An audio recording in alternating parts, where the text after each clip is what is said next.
साल 1919 बीकानेर की गलियों में एक 12 साल का बच्चा अपनी बुआ से भुजिया बनाना सीखता है और केवल 0.02 में उसे बेचना चालू करता है। इस बात से बिल्कुल अनजान कि यही भुजिया एक दिन हजारों करोड़ों के बिजनेस एम्पायर का नींव बनेगी और एक दिन पूरी दुनिया में बिकने वाली लाखों भुजिया पैकेट में उसका नाम हल्दीराम प्रिंटेड होगा। यह कहानी है इंडिया की सबसे बड़ी स्नैकिंग ब्रांड हल्दीराम की। हल्दीराम का जन्म 1908 में बीकानेर में एक गरीब परिवार में हुआ था। उनके ग्रैंडफादर भुजिया बाजार में अपनी छोटी सी शॉप में भुजिया बेचते थे और बचपन से ही हल्दीराम को भुजिया में बहुत इंटरेस्ट था। इसलिए सिर्फ 12 साल की उम्र में उन्होंने हर दिन घंटों मेहनत करके भुजिया मेकिंग प्रोसेस को मास्टर कर लिया और बहुत जल्द अपने ग्रैंडफादर की शॉप में रेगुलरली बैठने लगे। लेकिन वो अपने ग्रैंडफादर की तरह भुजिया से केवल कुछ एक्स्ट्रा पैसे कमाकर सेटिस्फाइड नहीं थे, वह अपने बिजनेस को बढ़ाना चाहते थे। हल्दीराम जो भुजिया बेच रहे थे वो बेसन से बनती थी, लेकिन उन्होंने देखा कि राजस्थान के लोगों को मोट की दाल बहुत पसंद है। वहाँ के लोग कई डिशेज में मोट की दाल यूज करते थे,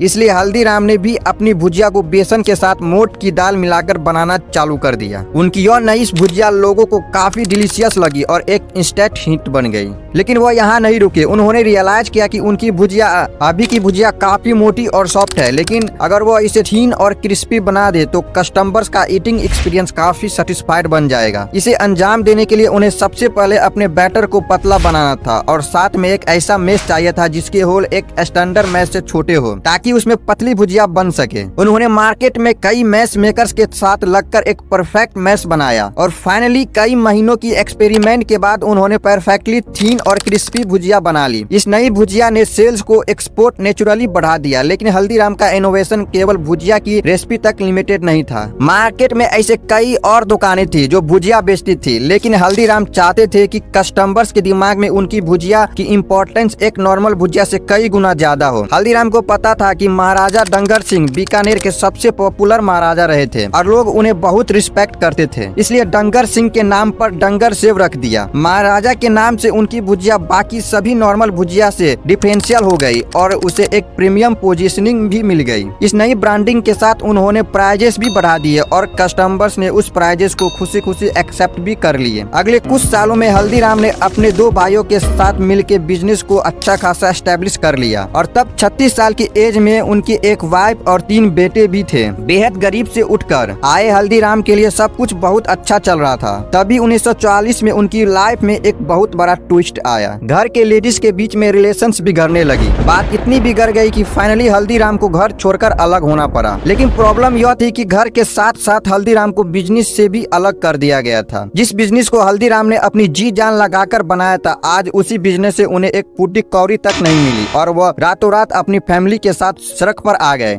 लेकिन जिम्मेदारियां के चलते उनके पास इमोशनल होने की कोई टाइम नहीं था। हल्दीराम ने जल्द से जल्द अपने आप को संभाला और काम ढूंढने लगे। एक दिन मार्केट में काम ढूंढने वक्त किसी ने उनका नाम पुकारा। जब हल्दीराम ने मुड़कर देखा तो पीछे उनका एक बचपन का दोस्त खड़ा था। उनका यह दोस्त कई सालों बाद बीकानेर लौटा था। हल्दीराम ने उसे अपनी सिचुएशन के बारे में सब कुछ बता दिया। सालों पहले हल्दीराम ने 200 रुपए देकर अपने इस दोस्त की मदद की थी और उसने यह एहसास भूला नहीं था। उसने उसी दिन हल्दीराम को 100 लौटा दिए और वही 100 रुपए हल्दीराम के लिए लाइफलाइन साबित हुआ। सबसे पहले तो उन्होंने अपनी फैमिली के लिए एक छोटा सा घर रेंट पर लिया और फिर बिजनेस आइडिया सोचने लगे। उनकी वाइफ चंपा देवी काफी डिलीशियस मूंग दाल बनाती थी और बीकानेर के लोगों के लिए भी मूंग दाल एक स्पेशल डिश थी। फिर क्या, उसने मूंग दाल का बिजनेस करने का फैसला किया। उन्होंने बचे हुए पैसों से मूंग दाल, स्पाइसेस और बाकी आइटम्स खरीदे और एक काम चलाओ किचन की सेटअप कर लिया। वह दोनों अर्ली मॉर्निंग उठकर मूंग दाल प्रिपेयर करते थे और फिर हल्दीराम पूरे दिन मार्केट्स में घूम घूम कर लोकल वर्कर्स और ऑफिस गोयर्स को यह डिश बेचने लगे। कुछ ही टाइम में उन्होंने मूंग दाल के साथ साथ अपने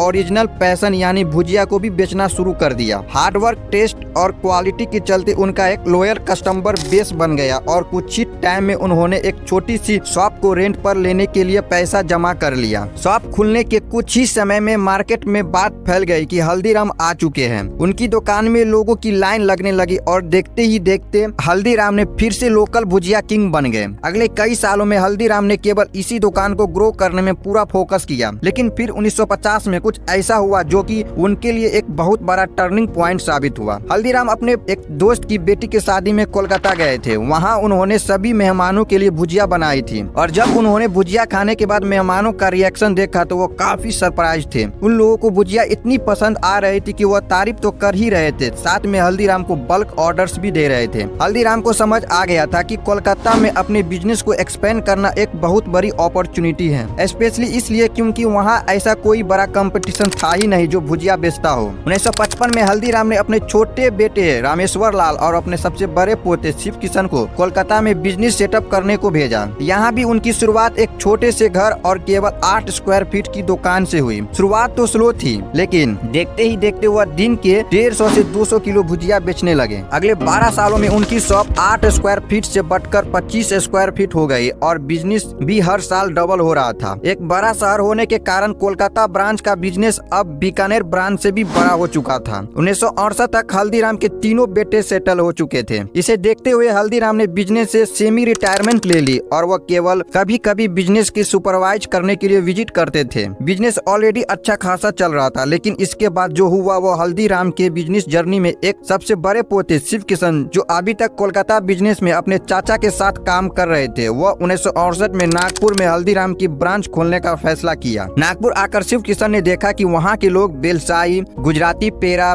मैसूर पाक और लड्डू जैसे स्वीट्स को बहुत पसंद करते थे। मतलब वहाँ के लोगों को स्वीट्स तो बहुत पसंद थे, लेकिन अभी तक इन्हें इंडिया के बाकी हिस्सों में स्वीट्स का ज्यादा एक्सपोजर नहीं मिला था। इस अपॉर्चुनिटी को देखते हुए शिव किशन ने नागपुर में भुजिया के साथ साथ अपनी फेवरेट काजू कतली भी बेचना चालू किया। स्टार्टिंग में कस्टमर उसे खरीदने में ट्रेंड थे, इसलिए शिव किशन अपने कस्टमर्स को फ्री सैंपल्स ऑफर करने लगे। एक बार टेस्ट करते ही लोग काजू कतली के दीवाने होने लगे और डिमांड स्काई रॉकेट कर गई। इस सक्सेस को देखते हुए शिव किशन ने मलाई, लड्डू, रसगुल्ला और रसमलाई जैसे स्वीट्स भी ऑफर करना चालू कर दिया और जाने अनजाने यहीं से शुरुआत हुई थी। हल्दीराम की इंडियन स्वीट्स इंडस्ट्री में सबसे बड़े प्लेयर बनने की 1971 तक नागपुर में हल्दीराम के 2 आउटलेट्स खुल गए थे, लेकिन शिव किशन यहाँ रुकना नहीं चाहते थे। एक दिन शिव किशन कृति नाम के रेस्टोरेंट में गए, जिसने उनकी आंखें खोल दी। वह रेस्टोरेंट केवल डोसा और इडली ऑफर करता था और वहां हमेशा कस्टमर्स की भीड़ लगी रहती थी।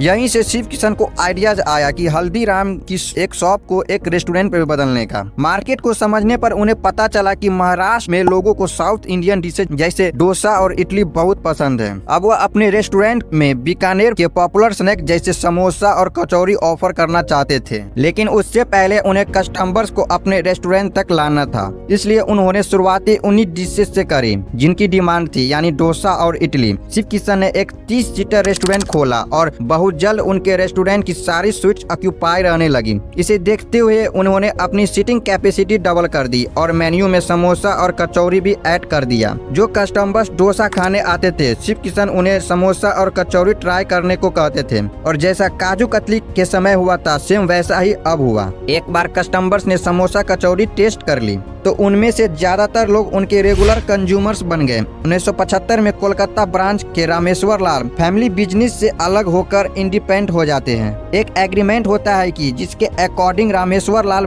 वेस्ट बंगाल से बाहर बिजनेस नहीं करेंगे। इस समय तक हल्दीराम की नागपुर ब्रांच बहुत अच्छा चल रहा था, लेकिन शिव किशन के दिमाग में इससे भी बड़ी प्लान्स थी। वह एक ऐसे शहर में एक्सपेंड करना चाहते थे जो हल्दीराम को एक नेशनल लेवल ब्रांड बना देने वाला था, और वह शहर था भारत की राजधानी दिल्ली। दिल्ली में एक्सपेंड करने के लिए शिव किशन ने अपने छोटे भाई मनोहर लाल को चुना। मनोहर लाल तब तक बीकानेर बिजनेस में काम कर रहे थे और शिव किशन को उनमें बहुत पोटेंशियल दिख रहा था। 1982 में मनोहर लाल अपने छोटे भाई मधुसूदन के साथ दिल्ली आए और वहां देखा कि Chandni Chowk famous snacks vendor से भरा हुआ था। उन्होंने अपनी लाइफ में इतनी कंपटीशन कभी नहीं देखा था, लेकिन अच्छी बात यह थी कि कंपटीशन के साथ साथ वहाँ डिमांड भी बहुत ज्यादा थी।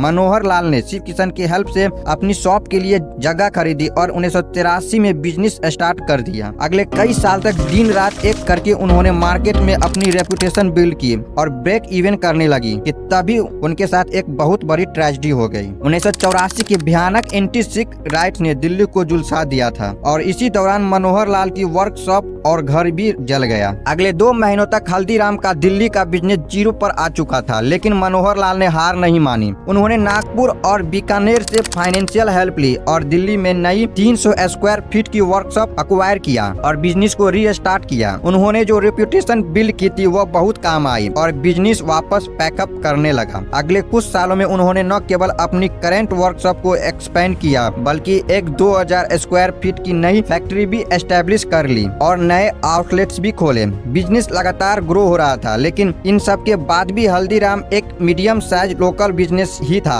पर शिव किशन एक वर्ल्ड क्लास कंज्यूमर ब्रांड बने। इंडिया के हर घर के लोग उनके प्रोडक्ट्स कंज्यूम करें। उन्होंने देखा कि लिबरलाइजेशन के बाद पेप्सिको और नेस्ले जैसे ब्रांड्स ने इंडिया में फूड्स बेचना चालू कर दिए हैं, लेकिन हल्दीराम ने यहाँ एक बहुत बड़ा गैप स्पॉट किया। ये सभी फॉरेन ब्रांड्स इंडियन को western culture package food market में हजारों करोड़ों लगा रहे थे, लेकिन उस समय कोई भी ब्रांड इंडिया स्नैक्स को लॉन्ग शेल्फ लाइफ वाली पैकेजिंग नहीं बेच रहा था। इसी अपॉर्चुनिटी को देखते हुए हल्दीराम ने सबसे पहले अपनी बीकानेरी भुजिया जैसे प्रोडक्ट्स को नाइट्रोजन पैकिंग में बेचना चालू कर दिया, जिससे उनकी शेल्फ लाइफ कुछ ही दिनों से बढ़कर कुछ महीनों तक पहुंच गई। इस नई पैकिंग के कारण हल्दीराम का बिजनेस अब नागपुर या दिल्ली तक लिमिटेड नहीं था। अब लोग इंडिया के छोटे छोटे शहर में हल्दीराम की भुजिया खरीद सकते थे। देखते ही देखते हल्दीराम ने 400 से ज्यादा पैकेज फूड आइटम्स बेचना चालू कर दिया। अलग अलग परचेसिंग पावर वाले कंज्यूमर्स को टारगेट करने के लिए उन्होंने अलग अलग पैक साइज में अपने प्रोडक्ट्स ऑफर किए। जैसे उनके कई प्रोडक्ट्स का छोटा पैक केवल 5 रुपए में मिल जाता और बड़ा पैक